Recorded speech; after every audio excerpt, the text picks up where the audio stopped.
What was Metroid from the Parasites perspective? Hello and welcome back to the Lore Raider. If you're a fan of content like this, be sure to like, share, and subscribe. Thank you for your support, and let's get right into the video. The story of Metroid is one in which the fate of the galaxy is constantly at stake.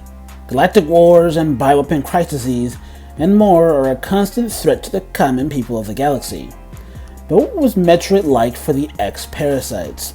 Arguably the most dangerous beings in the current setting, and the main driver for the creation of the Metroids themselves. Let's take a look. We should probably begin with the fact the X certainly did have a perspective, even from the beginning. Even if they're not the most particularly intelligent at the start, all evidence suggests they had a hive mind of sorts, most notably when we see the blue X rapidly evolve for the sole purpose of sacrificing themselves to stop Samus. But I digress. The story of the Parasites began even before the original game, when the Chozo first came upon planet SR388 and discovered the X for the first time. At this time, the Parasites were the undisputed apex predator of the planet, and were held back from eradicating all life on their world by their limited intelligence, as they take the intelligence of what they eat. Of course, their reign of dominance would come to an end with the introduction of the Metroids, which were made with the intention of eradicating this potential threat. If the X were intelligent enough to have a perspective at this point, it would have been one race-wide horror, as they found their powers ineffective against the Metroid threat, and the entire species was either killed off by the Metroids directly, or forced into dormancy in an effort to hide from the Metroids. This is what those crystals we see all throughout Metroid 2 are. They're hibernating Parasites. And that was the fate of most of the X for a long time, stuck on their home planet with no real ability to fight back, and no way to escape. Well, for most, that is. We know that when Ravenbeak betrayed the Chozo on SR38 and slaughtered them, about the same time as the pirate invasion of Zebes, a single Parasite managed to infect a Makan Chozo warrior. This is huge.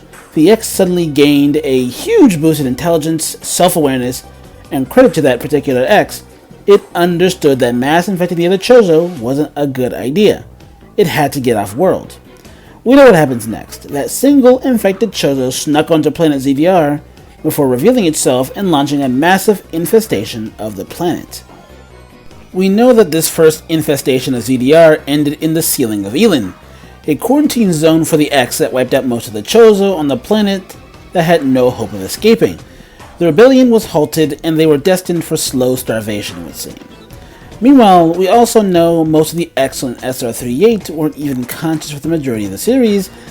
That purple sludge the Chozo flooded the planet with kept the native lifeforms in a state of suspended animation, and it will remain that way until 20xD7 of the Cosmic Calendar, when Samus undertook the mission to SR38, draining the purple liquid and exterminating all the X before leaving.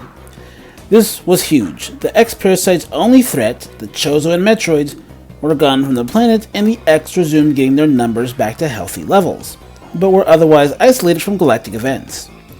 Sometime after Super Metroid, when Ravenbeak and his remaining warriors captured Kraid and returned back, a second infestation broke out. We know this from visual evidence in Metroid Dread.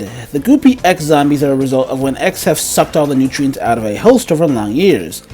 These are no doubt a result of the initial first infestation. By contrast, we have the few remaining Chozo Soldier X, who remain much like their original forms. These would have been victims of the second infestation. It was a commendable effort by the X, but they were once again defeated and sealed away, but leaving only Ravenbeak and Quiet Rope as the last remaining Chozo on the planet.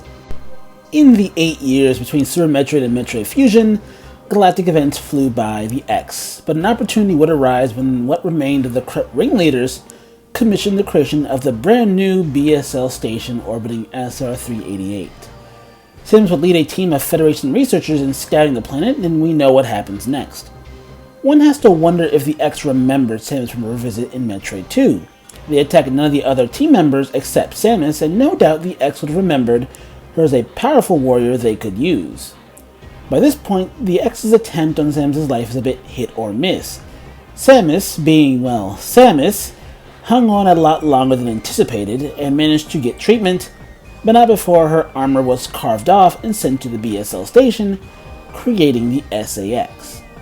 We read in Samus's journal that it took her 10 minutes to go from Earth back to the BSL, 10 minutes in which the X ate every scientist aboard the station.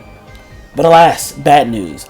The BSL station had no spacecraft of their own, and it would seem that they were still stuck. And it is worth noting now by this point that the X-Parasites as a collective had the intelligence of the Makin Chozo, Samus Aran, and the best and brightest of the BSL scientists. It is fair to say that the X were now one of, if not the most intelligent surviving race in the galaxy. From here, the X-Parasites' perspective in Metroid Fusion is one in which they had a simple plan. Given they could sense the Metroids instinctively, they needed to eradicate both Samus Aran and the clone Metroids on the BSL, then commandeer a ship from the Federation and escape. And to their credit, they got very close.